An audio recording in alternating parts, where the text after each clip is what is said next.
ઘેરે ડખો થઈ જાય હો તું ભાઈ. હા કલેજા ઘીરમાં કેવડાવે ભાઈ. 20 વર્ષે ક્યાં વકીલ ગોતો.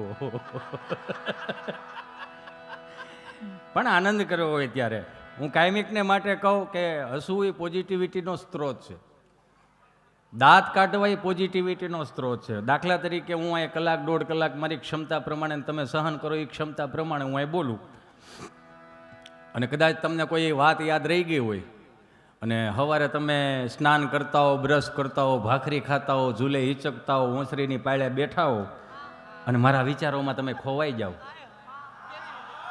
અને મારી કોઈ વાત યાદ આવી જાય અને વિચારતા વિચારતા આમ એટલું જ થઈ જાય. હજુ મારા ઠહકલામાં તમને દાંત આવતા હોય તો ચહેરા ઉપર એક સ્મિત રાખો ને જિંદગી કેટલી મસ્ત લાગે યાર. એટલે કહું કાયમિકને માટે દાંત કાઢવા એ થોડોક બેજ આપજો. દાંત કાઢવા એ પોઝિટિવિટીનો સ્ત્રોત છે. નેગેટિવિટી દાંત કાઢતા કાઢતા કોઈ દી નેગેટિવ નો આવે. મારા અનુભવોમાંથી કહું કોઈ દી એવું ફીલ કર્યું ખબર 5 લાખ ભરવા જ પડે એમ છે એમ ન થાય. બેજ આપો છે સેજ બેજ આપો. કેમ કે જે હચવાણું આપણી જવાબદારી છે. અહીંયા હું કાયમિકને માટે હોત કહું અમુક આ બાપનું સ્થાન છે ને એટલે કહેવાય કે મહાનગરોમાં હું તમે વસવા ગયા છે ને તો 2 હાથ જોડીને પ્રાર્થના કરું કે આ ખોબો એક જમીન જે બાયન બાપુજીએ હાંચવી રાખી છે ને હાથ પેઢી સુધીની એને હાંચવી રાખજો. આ નવી પેઢીને મોટી કરવામાં જૂની પેઢીનું ભૂહાઈ ન જાય એટલું ધ્યાન રાખજો. કેમ કે જે હચવાણું છે ને એ આપણા બાપ દાદા જ હાંચવું છે. ચારધામની યાત્રામાં કોઈ વડીલો આવતા હોય, ચારધામની યાત્રામાંથી આખા ગામના વડીલો 10-15 જણા ગયા હોય ને એમાં એક 20-25 વર્ષનો યુવાન કદાચ ગયો હોય ને તો 80 વર્ષનો દાદો જે હામૈયા કરવા જતો ને એને પગે લાગે. તો આપણે પૂછીએ દાદા તમે 80 વર્ષના અને આ 25 વર્ષનો આને શું કામ પગે લાગ્યા? કે બાપા અમે ઢવડા કરીને તૂટી ગયા પણ અમારી જિંદગીમાં ચારધામની યાત્રા લખી નહોતી. પણ આ 20-25 વર્ષનો યુવાન ચારધામની યાત્રામાં ગયો ને એને પગે લાગી લઈને તોય અમને ચારધામની યાત્રાનું ફળ મળે. આટલું ભોળ પણ હતું આ ગામડામાં. એટલે કાયમિકને માટે કહું કે જે હાંચવાનું છે ને ગામડાએ હાંચવું છે. અને બીજું 2 હાથ જોડીને પ્રાર્થના કરું કે મહાનગરોમાંથી 5-15 દિવસ 20 દિવસ અહીંયા ગામડે રહેવા આવો ને તો ગામડાને ગામડું રહેવા દેજો. હાથ જોડીને પ્રાર્થના કરું. કેમ કે મહાનગરની હવા લાવીને ગામડાનો બગાડ ના કરો. પ્રોગ્રામ આની વાડીએ કરો, ફોતરાની વાડીએ નાખો. મારો ભૂતકાળ ખરાબ છે બાપુ. હું કાયમિકને માટે જાહેરમાં કહું કે મારો ભૂતકાળ ખરાબ ને એટલે હું આ બધું કહી શકું. સમજ્યા? અહીંયાથી હવાર જાયગા, અહીંયાથી હવાર.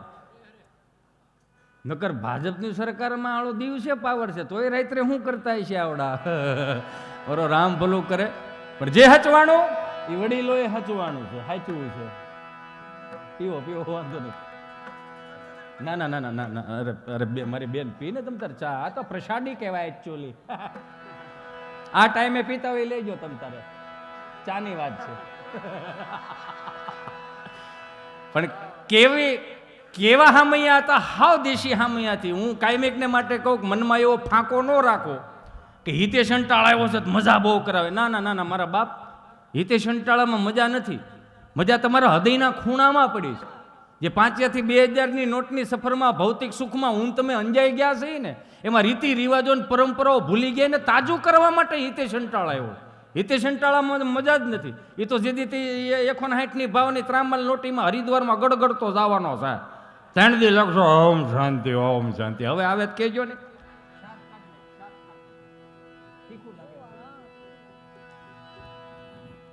કેવા દેશી હામૈયા, વાહ કેવા દેશી હામૈયા.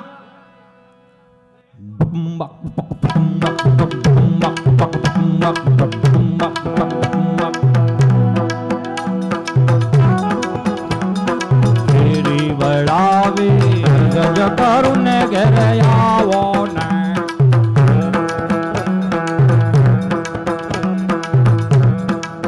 આ તાલ રહ્યો ને અલ્પેશભાઈ, બાપજી આ તાલ રહ્યો ને જેનજીસો બેઠા છે ને અમુક જેનજીસ વીણો 2000 પછીના જે જન્મ છે યા એટલે એને તો એમ જ હોય કે આ હું આ બધી આદરી છે. નહીં, આદરી નથી, આ આદરવા વાળી વસ્તુ જ છે.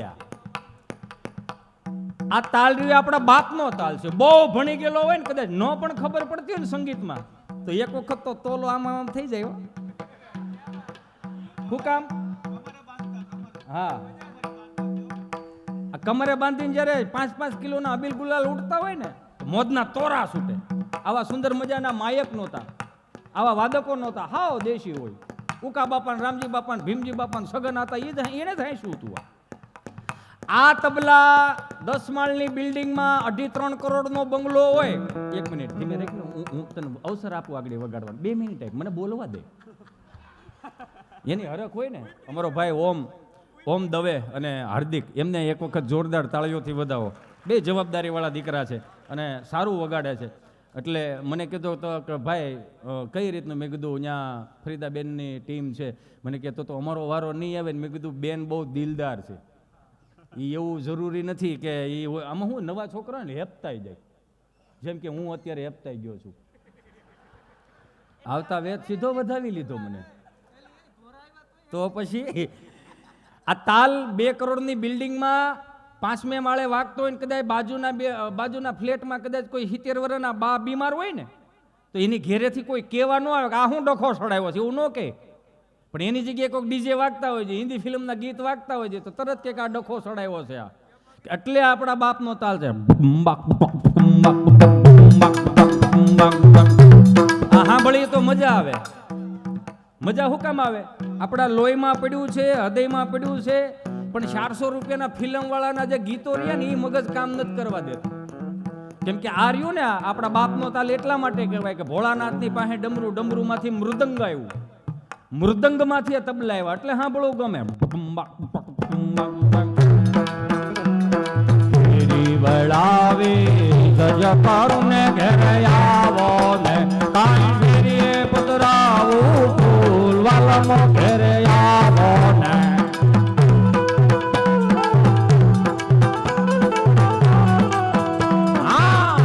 તારા દેખો और डरने वाला आવો ને.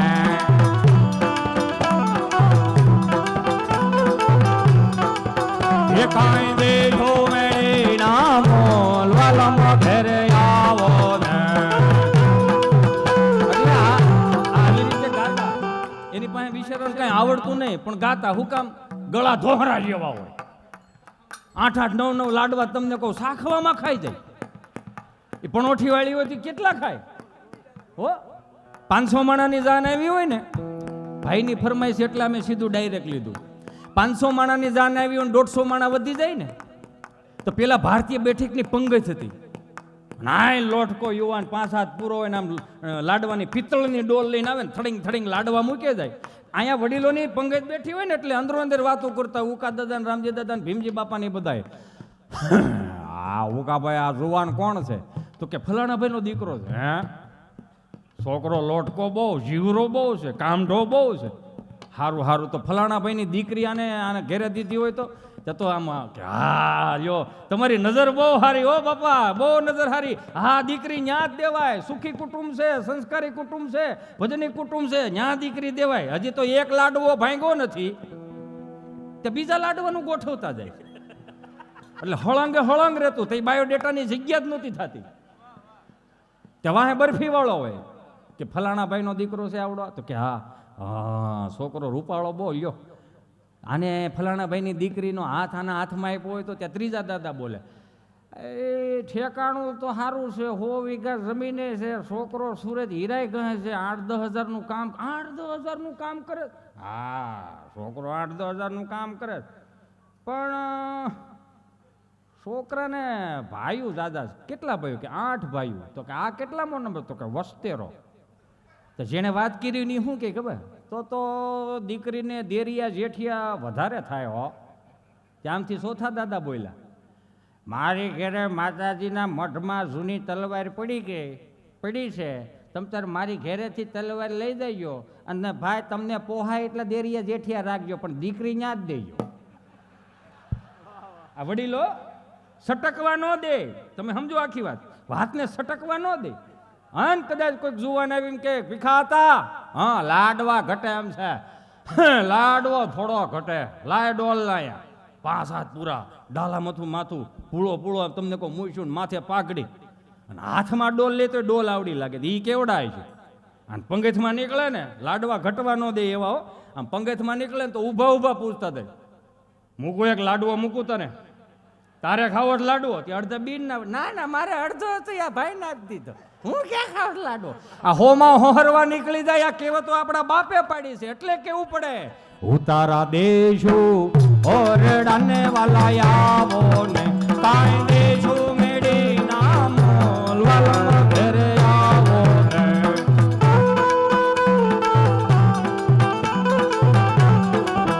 હા શેરી વડાવી સજ કરું ને ઘરે આવો ને.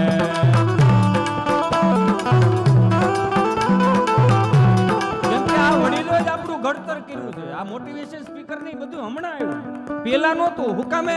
કેમ કે વસુદેવ કુટુંબની ભાવનાથી બધા ઘર ભેળા રહેતા, બધા હારે પંગતમાં જમવા બેતા, એટલે ત્યાં કહેવાતું પડી કે જેના અન્ન ભેળા એના મન ભેળા. આ બધું ધીમે ધીમે નોખું કરવા માંડ્યું ને એમાં આ તકલીફો થઈ ને. પેલા એટલા બધા દવાખાના નહોતા, પેલા એટલા બધા પોલીસ સ્ટેશનો ખોલવામાં નહોતા આવતા, પેલા એટલી બધી અદાલતોમાં કેસ નહોતા, પેલા એટલા બધા તમને કહું છૂટાછેડાના કાગળિયા નહોતા થતા, પેલા એટલા બધા ભાગીને લગ્ન નહોતા થતા. હુકામ? વસુદેવ કુટુંબની ભાવનાઓથી બધા ભેગા રહેતા હતા, એટલે એકબીજા ઉપર નજર રહેતી હતી. મને માફ કરજો, બાપનું આંગણું છે, અહીંથી જે કાંઈ બોલાય ને એની જવાબદારી હું સ્વીકારી લે. કદાચ ખોટું લાગે તો મને ખૂણામાં બેન એક કાનની બુટી પકડીને મને કહી દેજો કે હિતેશ તારી આ ભૂલ, તો હું સ્વીકારી લઈશ. કેમ કે આજની તારીખની અંદર હું એમ કહું કે ઘરે બા ને દાદા બેઠા હોય ને તો 70-80 વર્ષના દાદાના અનુભવ લેતા શીખી દેજો. આજના યુવાનોને ખાસ કરીને કહું, 10-20 હજાર રૂપિયા ભરીને કોકની પાસે શીખવા જાઉં ને કોકની પાસે જાણવા જાઉં ને એ પેલા બા પાસે દાદા પાસે 70 વર્ષના અનુભવ લેતા શીખી જાવ. જેમ તેમ નહોતા ઈ. આ તો હવે અમે બેન અમારું એક થઈ ગયું, નકર પેલા એટલું બધું હતું જ નહીં ને. એક ઓસરીએ 5 મકાન હોય ને 8 ભાઈઓ રહેતા હોય, 8 ભાઈઓનો વસ્તાર, ખૂણે ખૂણે નકરા છોકરા છોકરા છોકરા, જ્યાં જો હોય ઈશ્વરની કૃપા હતી. મહાદેવ ભલું કરે, મને માફ કરજો, પશુ પક્ષીઓને ક્યાંય દવાઓ લેવી નથી પડતી આવનારા વંશો રાખવા માટેની. આ માણાને કેમ રાખવી પડે છે દવાઓ? શું કામ? કેમ કે ખાણીપીણીને વ્યવસાય મતલબમાં આ બધું ચૂકી ગયા છીએ આપણે. વડીલોને પૂછો ક્યારેક, આ ચાપખા ક્યારેક સાંભળો તોય ખબર પડે.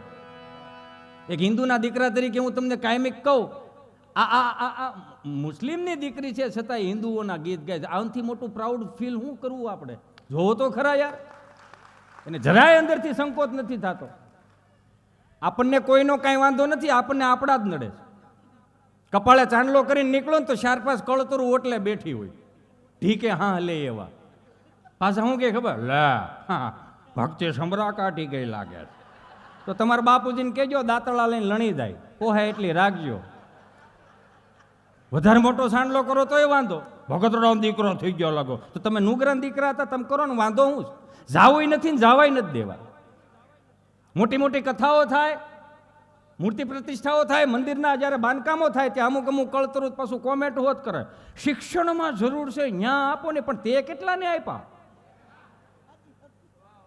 તે 5 રૂપિયા કઈ ધીર્યા ન હોય. હું આ જો ફરીદાબેનને યુટ્યુબ ચેનલ છે, લાઈક કરજો, શેર કરજો, સબસ્ક્રાઈબ કરજો.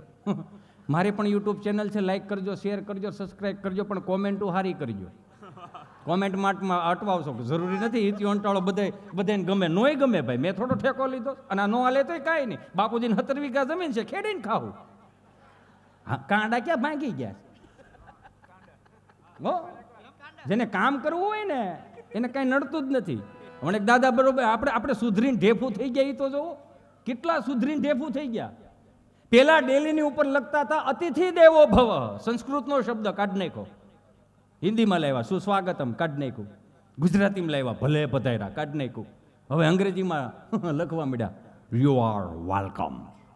હવે વેલકમ કાઢીને પાછું પગ લુહણી એમ નાખ્યું, એટલે તમારા માન સન્માનની કાંઈ લેવા દેવા નથી. આખું ઘર પગ લુહે જાય, કાંઈ લેવા દેવા ખરું માન સન્માનને?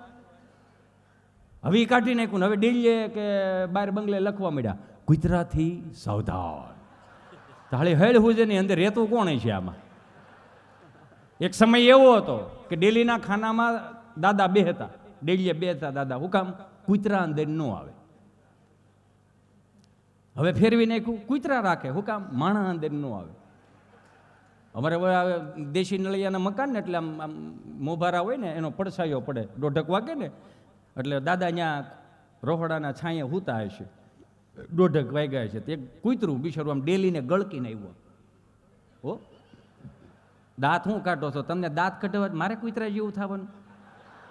હો બેન, હે બેન, આવી રીતે આમ ગળકીને આવ્યું, આમ કૂતરું ગળકીને આવ્યું આમ ડેલીમાં. કેવી રીતે? આમ તો કહું છું, આમ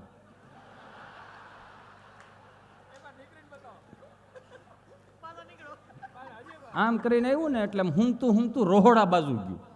તો પેલા તો શું છે, પેલા બાવણા હતા, બાવણા, કમાડ, ભોગળ્યો, આગળ્યો, સ્ટોપર ને લોક નહીં હવે આવ્યું. તો તે ખાલી હાંકળ જ હોય, કડી. તો એ આવી રીતે આમ રોહડામાં હુંકતું ગયું ને એમાં 3 રોટલા હોતું ભથાણું ઉપાડ્યું અને એમાં કંઈક શીબું ખખડી ગયું, આખું ઘર જાગ્યું. તો બાએ તમને કહો પરોણો લીધો, દાદાએ એનું બૂટ લીધું, વવારુએ દસ્તો લીધો અને ગરધણે જાગી ગયો તો એણે વળી ખરપિયો લીધો. તો આખું ઘર કૂતરાવા. કૂતરું તમને કહો અહીંથી ડોટું દઈને ઘડીક અહીંથી દઈને એ બિચારું ભૂલી ગયું હું ક્યાંથી આવ્યું હતું. આમ દાદા એનું બૂટનું આમ ઘા કર્યો ને આમ ટીક લીધી, હો ટીક, આમ ઘા કર્યો તો ડેલીને ખાનામાં ભટકાણું. તો કૂતરાના મગજમાં વિશે આપણે અહીંથી આવ્યા હતા, પણ ભથાણું મૂક્યું નહીં. આમ કરીને ગળકી તો ગયું, ગયું, પણ એને ખબર નહીં. આમ ફરીને આવ્યું ને તો ત્યાં બેલાની દિવાલ, થોડીક હેઠી દિવાલ છે, કોકની ઉથરેટી છે, ત્યાંથી ચડી ગયું ને બેઠું ખાય એક રોટલો. કે કોઈક છોકરું ભલે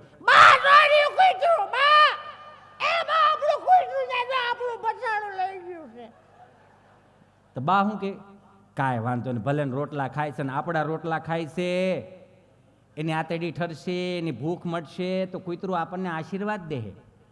ત્યાં તો કૂતરું રોટલા ખાતું રોટલો મૂકી દીધું અશ્વિનભાઈ. તો કૂતરાને કળયુગમાં વાસા ફૂટી. તો 2 હાથ આમ કરી કે બા, એ બા, આ રોટલા મારા જીવના જોખમે લાવ્યો તો બા, તમારી થાળીમાંથી મને દીધો હોત ને તો હાથ પેઢી સુધીના આશીર્વાદ આપત. આવ્યો તો 4 પગે, હાથ 2 પગે એવો કરી દીધો મને, અને પાછા હાથ પેઢીના આશીર્વાદની વાતો કરો નહીં. સર્વ સમાજ અહીંયા બેઠા એ બધાને કહી દો, આ નવી પેઢીને કહી દો કે તમે જે અત્યારે સુખ ભોગવો છો ને એ આપણા મા બાપની, આપણા બા દાદાની દેન છે. એણે જે 5 આંગળા ભેગા કરીને સાધુ મહાત્માઓને જમાડ્યા છે, એને જ્યાં ઠાકરના મંદિરમાં કંઈક ધીર્યું છે, એને ક્યાં કૂતરાને રોટલા નાખ્યા, કીડિયારું પીડ્યું, એના ભાગનું હું તમે ખાઈ છીએ. મને માફ કરજો, અહીંયા કદાચ એક ખાલી ગાયોને નીણ નાખીને આપણે તો એ 10 જગ્યાએ તો એના આઈડી હોય, 10 આઈડીમાં ચડાવે. આજે અમે લોકોએ ગાયોને નીણ નાખી તો પણ હું છે, પણ આપણી મા પાસેથી શીખવા જેવું. લાપસી જાદરિયું સૂર્યમાના લાડવા બનાવે ને તો મંદિરમાં ચડાવે, ભગવાનને ભોગ ચડાવે. આ નવી પેઢી તો ખબર નહીં ક્યાં જાહે મારો રામ ભલું કરે, નહીં નામનું ફૂટલું પાણું પૂરું બનાવે તો ફેસબુકમાં ચડાવે. ઇટ ઇઝ એ પાણી ફોર